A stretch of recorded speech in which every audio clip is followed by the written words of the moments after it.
The Cardinals close out the regular season with a 37-6 win over the Augustana Vikings.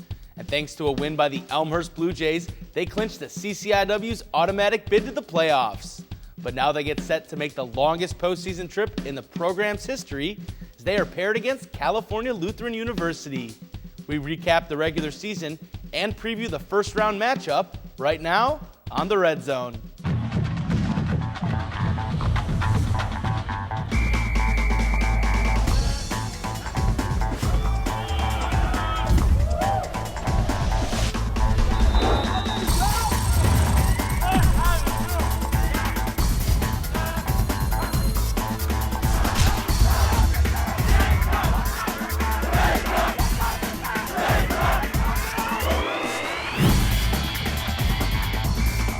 Welcome to the Red Zone. I'm Mark DAHLQUIST. With me to start things off is head coach for the Cardinals, John Thorne.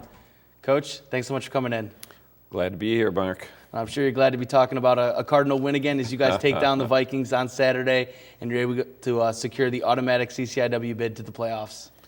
Well, getting the seventh conference title in a row was a huge goal for the whole team, for the players, the coaches, the whole college, and so we were really excited at the way they played. The special teams performance by Josh Mitchell and the punt return guys blocking for him was very, very exciting. One of the best I've ever seen, and in fact, it is the best I've ever seen. Yeah, it seemed like every time he touched the ball, it was a game changer. It really did flip the field over and over and over, which gave our offense some really short fields and made it a lot easier to try and put some points on the board. Well, the return game shined against the Vikings to help lead the Cardinals to victory. Let's go to the highlight. Josh Mitchell and the Cardinals seniors hoping to do their part against Eric Westerberg and the Augustana Vikings to make sure their season doesn't end in Rock Island as they look to secure their share of their 7th straight CCIW championship. And it's Mitchell who sets the tone in this one as he fields a Viking punt at the 20-yard line and he streaks down the left sideline before cutting it back to the middle with only 2 guys to beat. He turns on the afterburners to put North Central in front with an 80-yard return for score. Spencer Stanek looking over the middle, but Bo Gosshorn says Bo knows it's coming. His interception leads to another field goal, and it's 7-6 Cardinals after 1. Stanek makes up for the pick in the second quarter as he puts one right on the mark for 21 yards to Chad O'Kane. That same combo would cap off the drive with a 13-yard touchdown toss and grab to increase the lead to 14-6. Then with 19 seconds left in the half, Cardinals force a Viking punt and Mitchell sheds Vikings left and right to put the Cardinals in striking distance. Days closes out the first half with a 37-yard field goal to make it 20-6 Cardinals. The Cardinal offense wouldn't settle for a field goal on this drive as Stanek hits O'Kane, who takes North Central into the red zone. Nick Kukoc would put the cherry on top of this one as he takes the pitch and works his way 5 yards in for the score to make it 30-6 Cardinals. And North Central claims a share of their 7th straight conference title. So, Coach, you guys came away with the victory, but you still weren't sure if your season was going to continue after that game was over. Right. You had to wait out another score as Elmhurst was playing Illinois Wesleyan, and the Titans made that one a close game. They really did, and they had a 1-hour delay of game because of lightning. So here we're finished, and we thought, well, why haven't we heard that score from Elmhurst yet?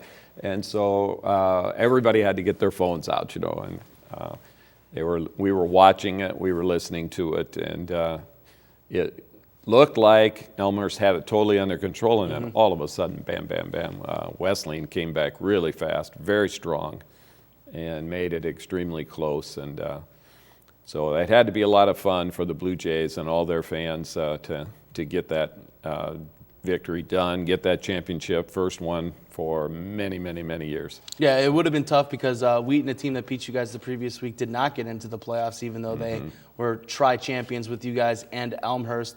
But taking us to that Augustana game, you guys knew that you were going to have your hands full because the Vikings have been playing very good as of late. They've improved a lot. I really thought their offense was going to play a lot better than it did. Our defense just really played a fabulous game. I mean, just completely shut them down. I think they had 161 total yards of offense by the end of the game, which is really kind of unheard of in a college football game. Right.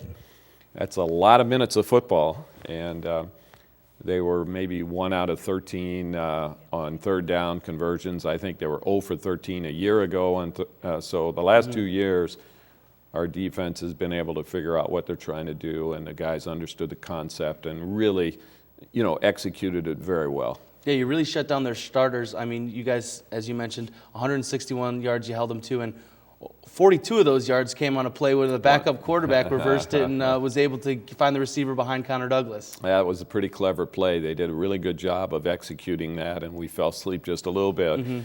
They got behind us 2 other times. Had they been able to deliver the ball on those, they would have been able to, get now up over 200, 250 yards, something like that, and put some more points on the board. But they didn't, and so every other play we were really right on spot. I mean, they had to work awfully hard, but we had to work hard also, in our offense. Their defense did a nice job. Your defense did a nice job of almost bending, not breaking. Like, they would get a couple plays here and there, but you guys held them out of the end zone the entire game. Oh, yeah, absolutely. And one of those situations, we gave them great field position because of the interception, and you hold those to 2 field goals, that's a pretty good day. Did you have to hold your breath there a little bit on the opening kickoff when the ball popped out, but luckily the Cardinals were able to recover?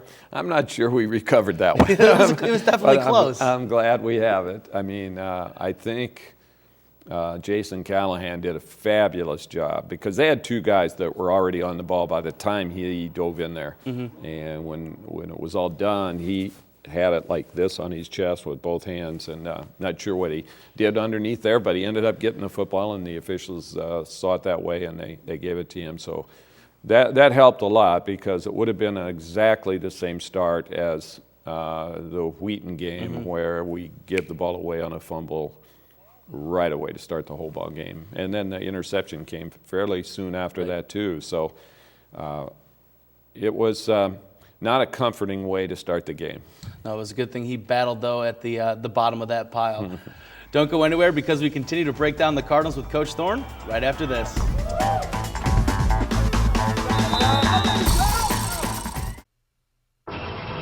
Yes, ready.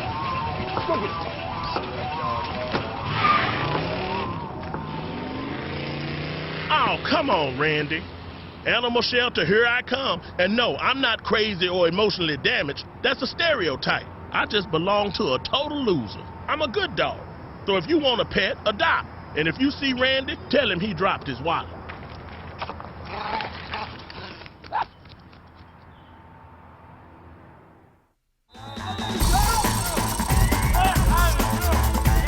Welcome back to the Red Zone. With us still is head coach for the Cardinals, John Thorne. Coach, we talked a lot about the defense. The offense seemed to be hitting their strides, but still a couple of turnovers in that game, but you guys will hope to improve on that in the first round of the playoffs, I'm sure. Well, yeah, we still have to work on taking care of the ball better, and we've got to get our run blocking just a little bit back to where it was. We're having a little bit of trouble with the 3 inside guys, and so there seems to be just a little bit of confusion sometimes when who they're supposed to block or what technique they're supposed to be using. And so we're working very hard these last 2 or 3 days, to get ready for Cal Lutheran with our blocking. Now, we've got John Canova coming back, which will get a starter back, on that middle 3. And we're hoping that that's going to really be part of the magic that gets things straightened out inside. Yeah, it's always tough on the offense whenever you're shuffling those linemen around, but it'll be good to see Canova back. And on the defensive side, we're able to see one of the players that'll join us a little later, Alex Perella, making his return to the lineup after going down against North Park. Yeah, Alex thinks the football season is like 4 or 5 games long. Yeah, you play 2, then you rest, then you play 2, and then you take another rest. But sometimes you need a breather. Right, he's had a lot of trouble with injuries. We were so happy to get him back for the Augustana game, and he played very well. And now he's got that game under his belt, and so the chance for him to play well out in California is very, very good. And we're going to need that because we need speed. Alex is very fast, and the team we're playing is extremely fast. Right. They're a very explosive team, and they can do a lot of things on offense. We have to have our fastest people out there. Right. So it's good to have him back. Yeah, he definitely made a contribution on Saturday. Alex Perella didn't know if the game against Augustana would be his last in the Cardinal uniform, and we take a look at his determination to get back on the gridiron in this week's Cardinal Corner.